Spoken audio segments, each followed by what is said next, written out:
அல்லாஹ்வுடைய தூதர் ஸல்லல்லாஹு அலைஹி வஸல்லம் சொன்னார்கள், ஆதமுடைய மகனுக்கு ஒரு ஓடை தங்கம் கிடைத்தாலும் இரண்டாவது ஓடை வேண்டும் என்றுதான் ஆசைப்படுவான். இரண்டாவது ஓடை கிடைத்தால் மூன்றாவது ஓடை தங்கம் வேண்டும் என்று ஆசைப்படுவான்.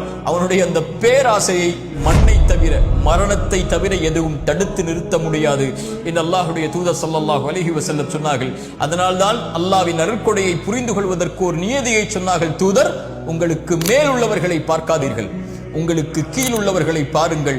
அப்போதுதான் அல்லாஹ்வின் அருட்கொடையை நீங்கள் உணர்ந்து கொள்ள முடியும். அல்லாஹ்வுடைய தூதர் ஸல்லல்லாஹு அலைஹி வஸல்லம் சொன்னார்கள், அவன் வெற்றி அடைவான் யார்? அவன் அல்லாஹ்விற்கு கட்டுப்பட்டு, அல்லாஹ் ரப்புல் ஆலமீன் போதுமான வாழ்வாதாரத்தை அவனுக்கு கொடுத்து, அல்லாஹ் கொடுத்ததை கொண்டு குறைவுபடாமல் நிறைவோடு வாழக்கூடியவன் வெற்றி பெறுவான். அல்லாஹ்வுடைய தூதர் மேலும் சொன்னார்கள், அழகிய செய்தி. ஒரு நாள் காலையில் ஒருவன் எழுந்திருக்கிறான், பாதுகாப்பான நிலையில். 3 வேளை உணவு அவனுக்கு இருக்கிறது, அன்றைய உணவு இருக்கிறது, ஆரோக்கியமான உடல்நிலையை அல்லாஹ் கொடுத்திருக்கிறான். இவன் யார் தெரியுமா? 3 வேளை உணவு, ஆரோக்கியம், பாதுகாப்பு, இந்த 3ம் ஒருவனுக்கு கொடுக்கப்பட்டால், அவன் அதை கொண்டு திருப்தி அடைந்து விட்டால் ஒட்டுமொத்த உலகமும் அவனுக்கு கிடைத்ததை போல் என்று அல்லாஹ்வுடைய தூதர் ஸல்லல்லாஹு அலைஹி வஸல்லம் அவர்கள் சொல்கிறார்கள். இன்று மனிதன் அது இல்லை, இது இல்லை, எனக்கு அல்லாஹ் அதை கொடுக்கவில்லை, இதை கொடுக்கவில்லை என்று அல்லாஹ் கொடுத்ததை மறந்து விடுகிறான். தூதர் ஸல்லல்லாஹு அலைஹி வஸல்லம் யாரை முன்னுதாரணமாக சொல்லுவது? அவர்களுக்கு 3 வேளை உணவு கூட தொடர்ச்சியாக கிடைத்தது கிடையாது. 2 நாள் தொடர்ச்சியாக அவர்களுடைய வீட்டில் அடுப்புகள் எரிக்கப்படுவது கிடையாது.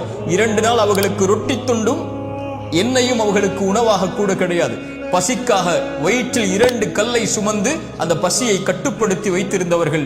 அல்லாஹ்வுடைய தூதர் ஸல்லல்லாஹு அலைஹி வஸல்லமுடைய வாழ்க்கை இப்படி வறுமையிலும் ஏழ்மையிலும் பசியிலும் இருந்தாலும் இரவு ஆனால் சொல்லுவார்கள், யா அல்லாஹ், எனக்கு உணவளித்தாய் நன்றி, எனக்கு தண்ணீரை கொடுத்தாய் நன்றி, பாதுகாப்பை கொடுத்தாய் நன்றி. எத்தனையோ மக்கள் உணவில்லாமல், தாகத்தில், பாதுகாப்பில்லாமல் தவித்துக் கொண்டிருக்கும் போது எனக்கு இதை நீ கொடுத்ததற்கு நன்றி யா அல்லாஹ் என்று அல்லாஹ்வை நிறைவுபட வாழ்ந்தார்கள். எத்தனையோ கவலைகள் சூழப்பட்டது, எத்தனையோ பிரச்சனைகள் சூழப்பட்டது, எத்தனையோ போர்க்களங்கள் சூழப்பட்டது. ஆனால் திருப்தி அடைந்த உள்ளத்துடைய வாழ்வை அல்லாஹ்வுடைய தூதர் வாழ்ந்தார்கள். அவர்களைப் போல் மகிழ்வுற வாழ்ந்து மறைந்த ஒரு மனிதன் இந்த பூமியில் இல்லை. ஸல்லல்லாஹு அலைஹி வஸல்லம் அவர்கள் ஒரு அழகிய செய்தியை சொன்னார்கள், மனதில் வையுங்கள்.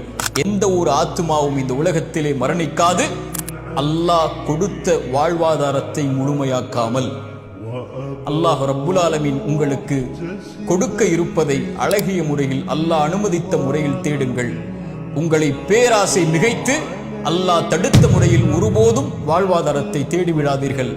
அல்லாஹ்விடத்தில் இருப்பதை அவன் அனுமதித்த முறையில்தான் அவனிடத்திலிருந்து பெற்றுக்கொள்ள முடியும்.